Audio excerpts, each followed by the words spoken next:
ഈ ഒരു വീഡിയോയില് എന്നെ വല്ലാതെ ചിന്തിപ്പിച്ചൊരു കാര്യം അതെന്താന്ന് ഞാൻ ലാസ്റ്റ് പറഞ്ഞു. പ്രത്യേകത ഈ ഗിഫ്റ്റ് ആരും പൊട്ടിച്ചു നോക്കാൻ പാടില്ല. അതൊക്കെ കറക്റ്റ് നിർദ്ദേശങ്ങൾ നിങ്ങൾക്ക് കിട്ടും. ഞാനും ഭയങ്കര എക്സൈറ്റ്മെന്റ് നിൽക്കുന്നത് എങ്ങനെ പറയുന്നത് എനിക്കറിയില്ല. കാരണം എന്റെ ഫാമിലിയിലുള്ള മൂത്ത പെങ്ങളെ ഞാൻ വീട്ടിലേക്ക് വിളിക്കാണ്. രണ്ടാമത്തെ പെങ്ങളെ ഇന്ന് ജീവിച്ചിട്ടില്ല. അതുകൊണ്ട് അവളെ മരുമകളെ ഞാൻ വീട്ടിലേക്ക് വിളിക്കാണ്. സർപ്രൈസ് ഗിഫ്റ്റ് എന്ന് പറഞ്ഞാല് എന്റെ ഉമ്മ മരണപ്പെട്ടിട്ട് 1 വർഷം കഴിഞ്ഞു. ഉമ്മ പോണ നേരം എന്റെ അടുത്ത് കുറച്ച് ഗോൾഡ് ഏൽപ്പിച്ചിരുന്നു. അത് ഇന്നേ വരെ എന്റെ പെങ്ങന്മാരും ജ്യേഷ്ഠന്മാരും അനിമാരും ചോദിച്ചിട്ടില്ല. അത് ഞാൻ ഇന്ന് ഇവർക്ക് വേണ്ടി സമർപ്പിക്കുകയാണ്. ഉമ്മച്ചിക്ക് വേണ്ടി ദുആ ചെയ്യണം.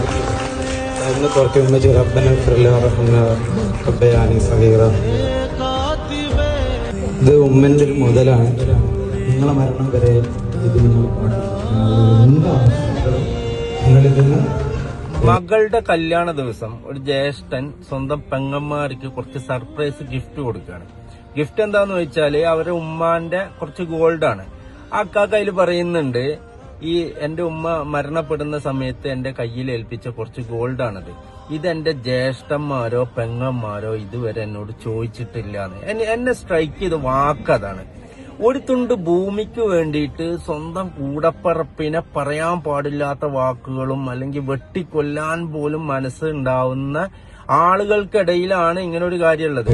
നമ്മളൊക്കെ വീട്ടിലോ അല്ലെങ്കിൽ നമ്മുടെയൊക്കെ പരിസരങ്ങളിലോ നമ്മളൊക്കെ അനുഭവിച്ചിട്ടുണ്ടാവും, കണ്ടിട്ടുണ്ടാവും. ഒരു വീട്ടിലെ ഗൃഹനാഥൻ മരിച്ചു കഴിഞ്ഞാൽ ആ വീട്ടിലെ കുടുംബ സ്വത്തിന് അല്ലെങ്കിൽ ഉമ്മാന്റെ സ്വർണത്തിന് വേണ്ടിയിട്ട് വാപ്പ സ്വരൂപിച്ചു വെച്ച് ആരും കാണാതെ എടുത്തു വെച്ച കുറച്ച് പൈസ ഉണ്ടായിരുന്നു, അത് പങ്കിട്ടെടുക്കാൻ വേണ്ടിയിട്ട് കടിപിടി കൂടുന്ന കൂടപ്പറപ്പിങ്ങളായിട്ടുള്ള ആളുകൾക്കിടയിലാണ് വ്യത്യസ്തമായിട്ടുള്ള ഒരു കുടുംബം.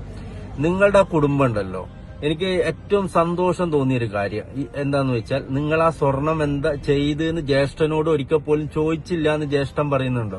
വലിയൊരു വാക്കാണത്. അത് ചെറിയൊരു കാര്യമല്ല. കാരണം ഈ സമകാലിക കാലഘട്ടത്തിൽ അത് വലിയൊരു വാക്കാണ്. നിങ്ങൾ വലിയൊരു മാതൃകയാണ്.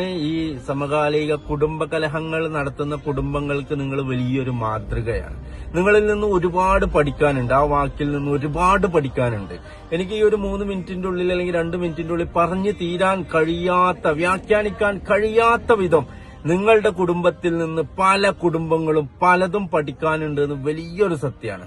നിങ്ങളെല്ലാവർക്കും ഒരു മാതൃകയാവട്ടെ.